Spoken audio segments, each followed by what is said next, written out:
Chris Cuomo, host of News Nation's Cuomo, joins us now to discuss new footage he was shown by the Israel Defense Forces from the October 7th Hamas massacre. Welcome, Chris. Thank you for taking the time to join us. I appreciate the opportunity. What exactly were you shown by the IDF from October 7th? So they have been aggregating media since October 7th. Those of us who've been covering it and those who are super curious could look on Telegram and other satellite sites. And if you type in Hamas, I mean, they were putting up videos in the moment. So there has been media available, but the IDF has been aggregating those videos, other videos that they've gotten through intelligence or surveillance, victims' cell phones that they collected, and social media, closed circuit television, cell phone transmissions that were interrupted. So they have a basket of different points of view on what happened on October 7th. It's about 47 minutes long, and they say they have been editing it as they collect new material. Mm-hmm. And when were you shown this footage? Today. Can you say or elaborate on what you saw in detail? Yes. So they have you sign a confidentiality, just that you're not going to record it, because they have great sensitivity to the victims' families, which is understandable. But I do think there is an argument of balancing that's going on here that we can talk about. But I have seen a lot of this already because I was covering it in real time and we were in Israel and the videos were coming through and we were on all these sites and we had our own sources. However, I was, and I think others in the room were profoundly affected by what they saw. For me, there was something that I was mildly aware of, but I didn't understand the extent and the impact of one particular aspect. So a lot of this is what you would expect as a horror, right? Point of view of people firing on people, killing innocent people, bragging about it, mutilating their bodies, dragging them around. There is a lot of extracurricular activity going on. There were three waves: Hamas, the satellite or ancillary terrorist groups that heard about it and joined, and then just angry, hostile Palestinians. And I'm trying to choose my words very carefully because there is no upside to any of this conversation. People take from it what they want, and they'll say, as they're hearing these words, people will say, oh yeah, well now go do Gaza. I'm not saying that there isn't horror in Gaza. We know there is. We know it has to stop. However, the fact that there were so many non-Hamas warriors involved will be surprising. The fact that there was such celebration in the streets of Gaza and desecration of the dead, and there was planning for that. You hear the voices saying, let the people play with him. Let the people play with her. Let the people play with it, meaning the dead. Okay? That is very impactful. Then there was what really affected me, which was, on top of all the horrible things of watching people hunted and killed, if you were to send a message to Israel that was guaranteed to make them want to go to war, the message would be to grab innocent children, women, families, and other non-soldier males, tie them up, and burn them alive. That would be what would understandably check every box of paranoia, outrage, fear, self-protection. And that's what they did at large scale, which I did not appreciate before today. I had seen bodies. It's not the first time I've seen that. But to see the rope on burned small and female bodies, a lot of them, I think conveys what is fueling the Israeli sentiment of never go back. I didn't understand that until it was explained to me today the way it was. I always just assumed it was like us saying never forget after 9/11. Powerful. They see this as a direct signal of another Holocaust. And that's why they're so enraged by comparisons about genocidal intent. Because this was absolutely by plan, genocidal. They celebrate killing Jewish people, and some of them probably weren't Jewish. Well, right. There were Thai workers, there were Thai farmers. Yeah, and a lot of them are Arab and Muslim. You know, over 20% of Israel is non-Jewish. And a lot of Jews don't look like me. You know, they're not white. They're brown. So you have a lot of diversity within the country relatively. And these people, the excitement that these terrorists and murderers had, how excited they were, bragging to their families. Daddy, Abba, your son is a hero. I killed 10 with my own hands. I killed a woman and her husband. I killed. And they're crying, the parents. It really conveyed the depth of the pain and the fear of the Israeli people. Now, I know that people will hear these words and say, well, but what they've done in response. I'm not comparing. I'm not addressing for the sake of what I saw its relative impact, what's proportionate, what's allowable, what's reasonable, all of those legitimate things that we're all struggling with. They're real, and it has to stop. But I went there today not to see the video because I thought it would be things I had already seen. I went there to make an argument that they should release it because I believe that there are too many people who see this as a tit for tat. Yeah. And I don't believe that that's a fair assessment of the Israeli perspective. After seeing it and listening to the argument, I still think people should see it. However, there is something that absolutely can be soul-staining about it. I mean, about a lot of these images. How many dead children have you seen? I mean, it's just a nightmare. But there's also the argument that there's enough that has been seen already that if you don't want to believe that this justifies the pain and outrage of Israel, then nothing will change that.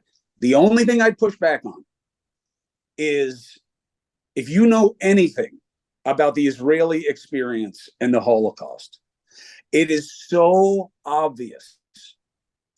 You know, Hamas, Hezbollah, Islamist extremists who commit acts of terror are not known for burning people alive, okay? I've covered this in a lot of different parts of the world. This was a plan for a specific message to Israel. And they left that message everywhere they could, and they celebrated it. And I didn't appreciate that until I saw it at scale the way they showed it to us today. And I wanted to point back to something you said because I can assume or make assumptions about what that means. But when you said they did extracurricular things, What were those things, if you're able to speak of that? There's a lot of more than killing. This one, and again, you make the decision, and I'm sorry, I don't mean to be indelicate about this, but so we're having this debate about, and I don't believe that this is a logical extension of Me Too, by the way. I don't think that that's the right. Should women's groups come out? Yeah, sure. All advocacy groups could come out when people are being victimized. But it's not as simple as, oh, you believe these allegations, you don't believe Israeli women. There are no men with huge blood stains on their crotches, okay? I didn't see any anyway. There are numerous women who have that. There are also women, and again, forgive me, don't use it if you know it doesn't work for you. There were numerous bodies that were disfigured, and I didn't know if that was just rigor mortis, how they'd been found, the position in which they had fallen. And the spokesperson said, there is a systematic way that they rape and kill women that can include breaking their legs. And there is enough sameness to the images. I mean, at what point is it no longer random? A big blood stain on a groin and legs going in the wrong directions.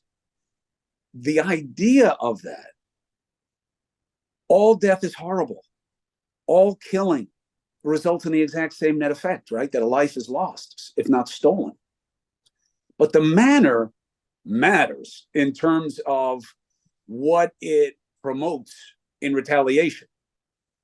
And it's just like a group of people spent time to figure out how to do the most damage they could, not just to these people, but to the psyche of all the Israelis. And I did not appreciate that until today. Now, what matters, and what I'm sure is coming, is, so did this change your mind about whether or not they've killed too many people? Look, the answer is no, because it doesn't change the killing. There's still a tremendous amount of killing, and I get why people are upset. But you have to understand things. You have to understand, if not the history of the 1,200 plus years of this, the history of what started this and how and why. And it's not as simple as two wrongs don't make a right. It's not as simple as he hit me first. This was not just a hit. I don't think that Israel would be responding the way it has and have the intentions that it seems to, especially the Netanyahu government, had Hezbollah or Hamas or both hit him with like 500 rockets that the Iron Dome, God forbid, couldn't stop. And people died all over the place. Maybe even more people than have died. I don't think that it would have impacted the way this does. You look at the faces of the people in that consulate who've all seen this video. There is a mixture of fear. There's so much fear on their faces, and the faces in the videos. These people were being hunted and they knew it, and they were desperate. And again, I know a huge portion of people who see this will say, haven't you seen what's happening in Gaza? Yes, I have. And I have every intention of going there as soon as I can find a way in without the IDF. Yeah. Because no one's going to believe anything that I'm showing and telling them there, because they'll say you're only doing this because with Israel, though, you know, what you see is what you see. It doesn't matter who you go in there with, but I understand it. And I have every intention of going. And we cover it all the time. And I'm covering it tonight. Even though I'm reporting on what I saw today, I'm still going to have somebody who's talking about what's happening in Palestine and how urgent it's become. Because I understand that the pain is real and the scale is tremendous. But it's not like, I think there are a lot of people who believe Israel's the bully and Gaza stepped out of line and now they're going to pay a price. This is not what happened to us on 9/11. 9/11, I lived it, was horrifying. It colored the rest of my life. There's no question about it. They took down a uniquely American symbol in the Twin Towers, and they killed a ton of people, innocents, all of them. But not like this. Yeah. Not like this. And not by hand. And sure, they celebrated, but not like this. And sure, we didn't want to blame the whole population. And I found it contemptible when the former president campaigned on Islam hates us. I reject that. But we didn't see people doing what happened here. And we didn't even have the existential threat. I mean, it's not like this is New Jersey that did this to New York or something, or to America or Canada, whatever the analog is that you want. So I think people should see it. I think that it will just increase the perspective on how painful this is. That doesn't mean that it's not painful for people in Palestine, but you do have to remember the idea of this justification argument that this didn't start on October 7th. It happened before. True. However, you did not have active warfare before October 7th the way you do now because of October 7th. And you did not give the most conservative and aggressive and arguably anti-Palestinian two-state solution government in the form of Bibi Netanyahu and his ministers the exact justification they needed. Now, I'm not saying that there's any conspiracy or any like that. Save that for the other outlets. But if people want to wonder why Bibi Netanyahu is still in office when this happened on his watch and all of us thought he was going to be done on October 8th, 9th, it's because of what people learned about what happened on the 7th. What do you think, after watching this, of people who continued to deny what Hamas did that day?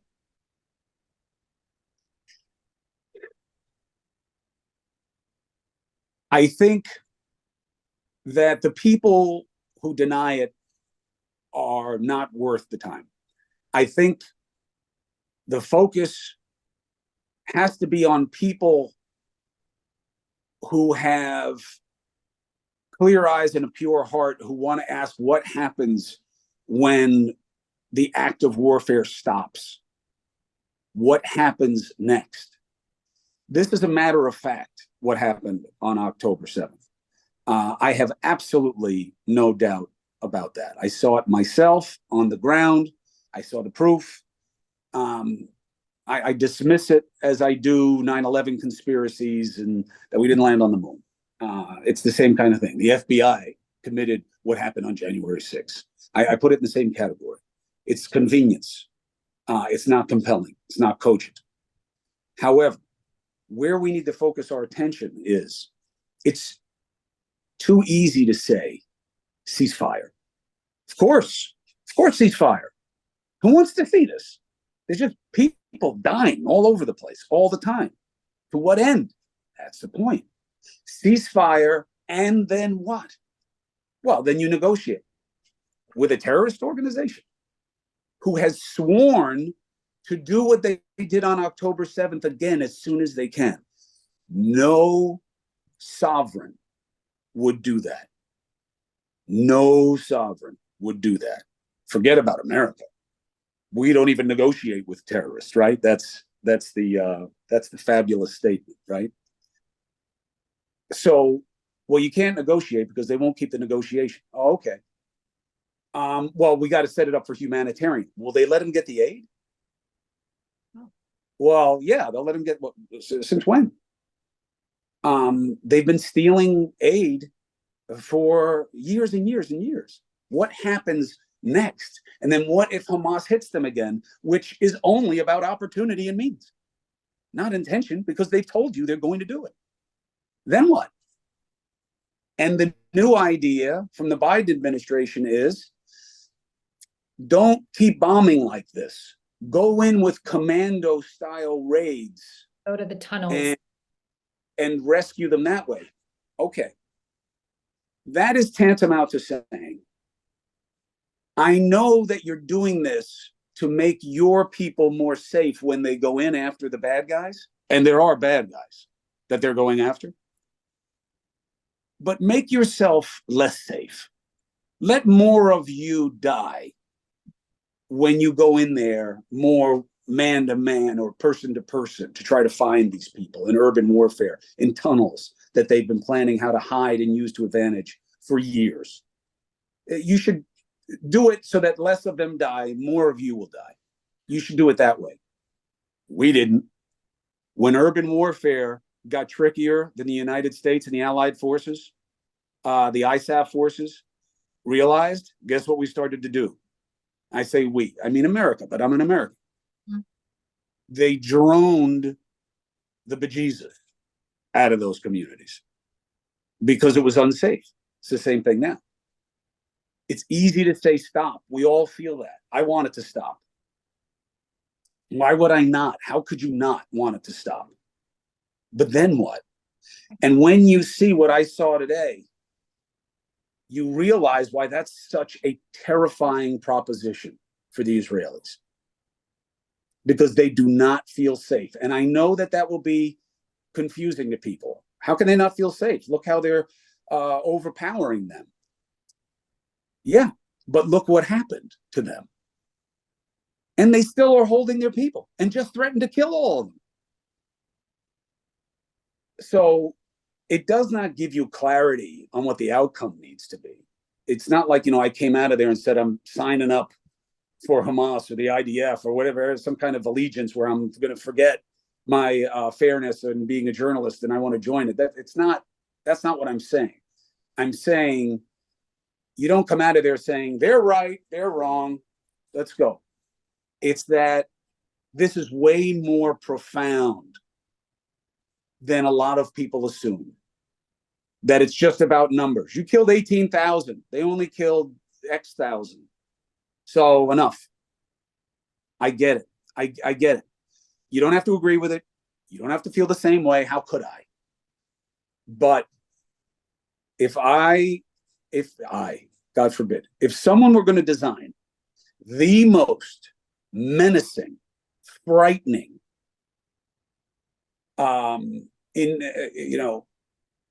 provocative, instigating move to Israel, that's what Hamas did at scale on October 7th.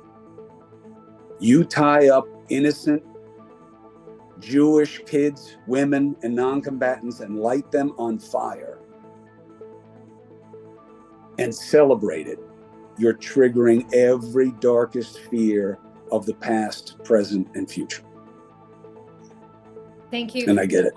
No, thank you for sharing what you saw, your perspective on the importance of these images coming out so people can make their own decisions.